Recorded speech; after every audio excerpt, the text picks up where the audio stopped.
Huwag mong susubukan na umalis sa misa ng maaga at hindi pa nakatanggap ng final blessing. Alam mo ba na ang unang Kristiyano na umalis sa misa bago ito matapos ay si Judas Iscariot? At pagkatapos niyang umalis, nagkahilo-hilo ang buhay niya. Literal na bumagsak sa kasalanan, sa kapahamakan at sa kamatayan. Yes, totoo po itong nangyari. At ito po ay hindi po napapansin ng marami. Sa Last Supper po, ang unang misa na mismong ang ating Panginoong Kristo ang nagdaos, si Judas ang umalis ng maaga. At doon po nagsimula ang tuloy-tuloy niyang pagkawasak.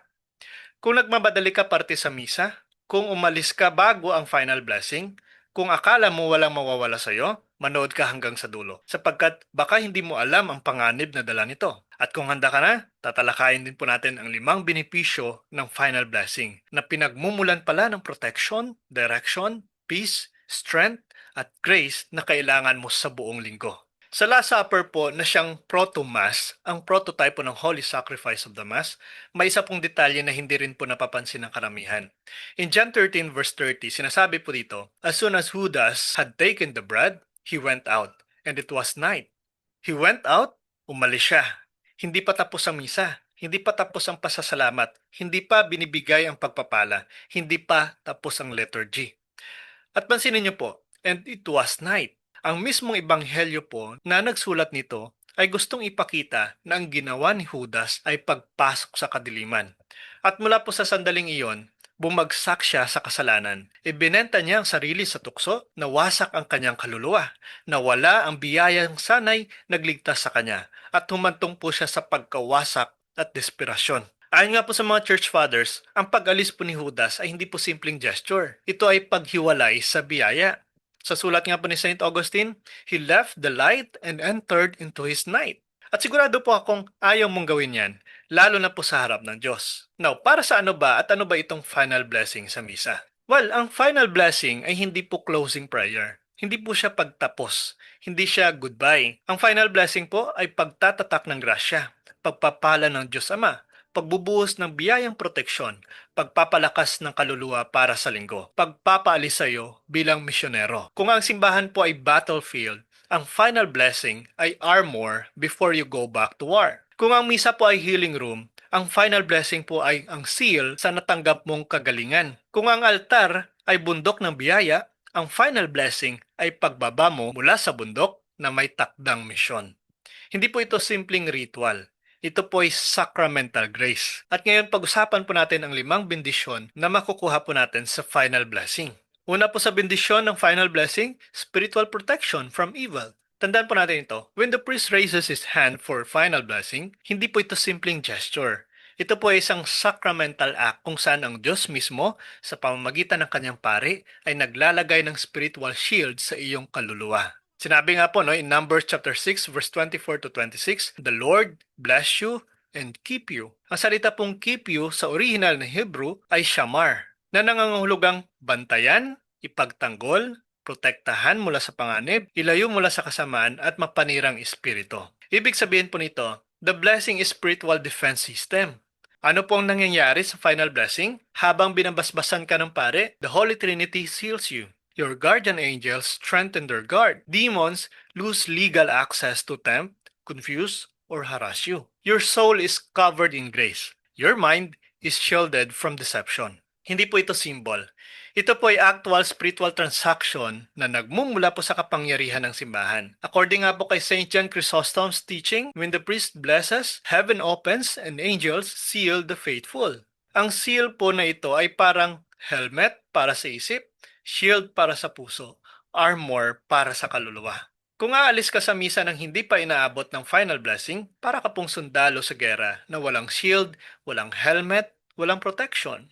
Kaya marami pong tao ang mabilis na tamaan ng stress, guluhin ng demonyo, magalit ng mabilis, mawalan ng direksyon, malunod sa temptations kasi wala po silang spiritual na kalasag. Wala po silang spiritual armor. Pangalawa po sa benepisyo ng final blessing, ito po ay para sa spiritual healing and inner peace. Yes, tama po narinig nyo. Ang communion ang pinakamataas na rurok ng healing. Pero, ang final blessing ang naglalapat nito sa iyong isip at puso. In John chapter 20 verse 19, sinasabi dito, "Peace be with you. Ito po mismo ang ginagawa ni Jesus pagkatapos po ng resurrection. He appears, He blesses, He gives peace. Ito rin po ang ginawa ng pari sa misa. In persona Christi, in the person of Christ. Sila po'y nagbibigay ng basbas para sa mga mananampalataya. According nga po kay Saint Padre Pio, the Mass is a font of healing, and the blessing is the outflow that covers the soul. Meaning, kung ang communion po ay iniinom mong biyaya, ang final blessing naman ay ang pagpapahid nito sa buong buhay mo. Kapag hindi ka po tumanggap ng final blessing, mas mabilis kang ma-stress, mas mabilis magpuno ng galit, mas madaling ma-overwhelm, mas mabilis mawalan po ng emotional balance, mahirap makaramdam ng peace. Dahil po yan, hindi na kumpleto ang seal of peace na ibinibigay ni Jesus sa misa. Ito pong pangatlong benepisyo ng final blessing. This is for guidance and wisdom for the weak. Many of us Catholics pray for clarity, wisdom, direction, guidance, discernment. Pero wala pong linaw. Bakit? Kasi hindi po tinatanggap ang final blessing na siyang nagbibigay ng mission grace. Sa final words po sa letter G, sinasabi, go in peace, go and announce the gospel of the Lord, go in peace to love and serve the Lord. Hindi po ibig sabihin na tapos na. Ito po ay mission sending. In Isaiah chapter 6 verse 8, sinasabi dito, Here I am, send me. Ang final blessing ang nagpapatibay po sa kaluluwa para masunod ang plano ng Diyos. According nga po kay Saint Catherine of Siena, the blessing strengthens the mind to know God's will. Kaya maraming tao po ang laging confused, hindi alam po ang dapat gawin, paulit-ulit ang mali, walang discernment, magulo ang isip. Dahil po walang mission grace kasi hindi pa nagpaiwan para sa pagpapala. Kapag tumanggap ka po ng final blessing, lumilinaw po ang isip, gumagaan po ang desisyon, tumitibay po ang direction, nagiging mas sensitive ka sa voice ng Diyos at mas nagiging mahinahon ka at wise ang choices mo. The blessing becomes your spiritual GPS. Pangapat po sa benepisyo ng final blessing, this is to give us strength to overcome temptation. After communion, mas nagagalit pong demonyo sa'yo. Bakit? Kasi kinain mo ang mismong kordero ng Diyos, the one they fear most. Sabi nga po ni Saint Athanasius, a soul that receives blessing is fortified against sin. Meaning the final blessing fortifies parang cement na nagpapatibay po sa pundasyon ng kaluluwa. Final blessing po strengthens the virtue of chastity, temperance or self-control, patience, determination, faithfulness, courage, at humility. At ito po ay nagpapahina sa lust, anger, fear, confusion, temptation, doubt. Kung hindi ka po nakareceive ng final blessing, ako po, mabilis uminit ang ulo, madaling magkasala, madaling bumigay sa temptation, madaling umayaw, madaling magpadala sa emosyon, madaling marindi sa problema. Bakit? Walang closing grace. Yung grace na nagtatatakbo ng katatagan. Ang tawag po dito sa theology ay gratia sa ad resistendum. Grace to resist. Panghuli po sa benepisyo ng final blessing is for apostolic power and grace for your mission. Alam naman po natin yan, simula pa ng mga apostol, hindi nagtatapos po ang misa sa altar. Ito po ay launchpad ng misyon. According nga po kay Saint Francis of Assisi, go with the blessing of God, for the blessing is your authority. Ibig sabihin po nito, pagtapos po ng misa, hindi ka basta lumalabas, isinusugo ka.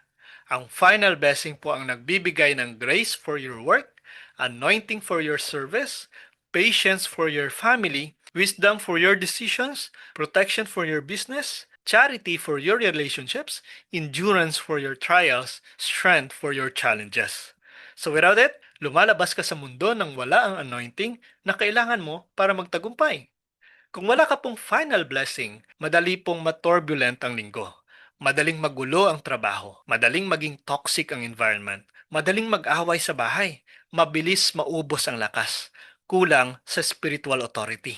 Because every mission needs a sending grace. At ang final blessing po ay ang mission anointing na iyon. And it's not the end of Mass. It is the beginning of your calling for the week. So kung aalis ka sa misa ng walang final blessing, nako po, wala kang spiritual armor.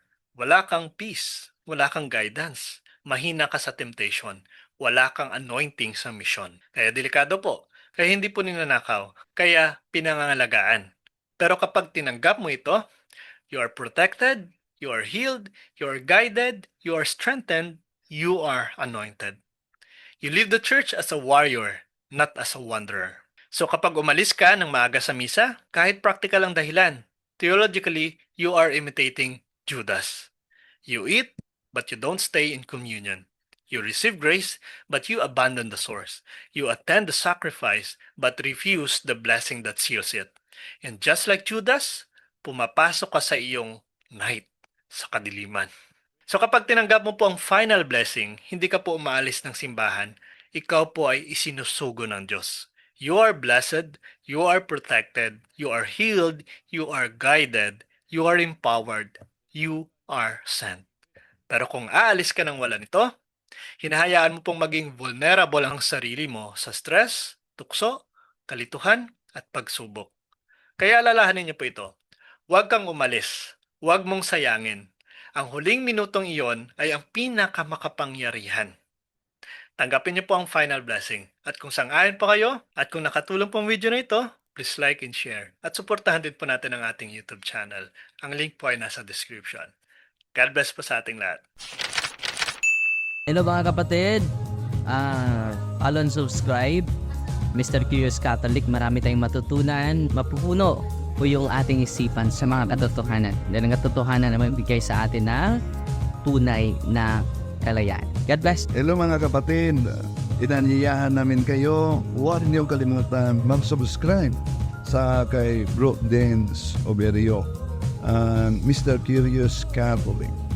Marami kayong matutunan sa pamamagitan ng pagsubaybay niyan sa pagsagot sa pananampalataya na inaatake ng ating mga kapatid sa iba. Yung pananampalataya, and they are not only attacking the teachings of the Catholic Church, but proselytizing the good numbers of the Catholic. At sa pamamagitan sa pagsulotin niyo nitong Mr. Curious Catholic, Facebook page and YouTube channel, dami ninyong matutunan. Isabuhay natin ang ating matutunan.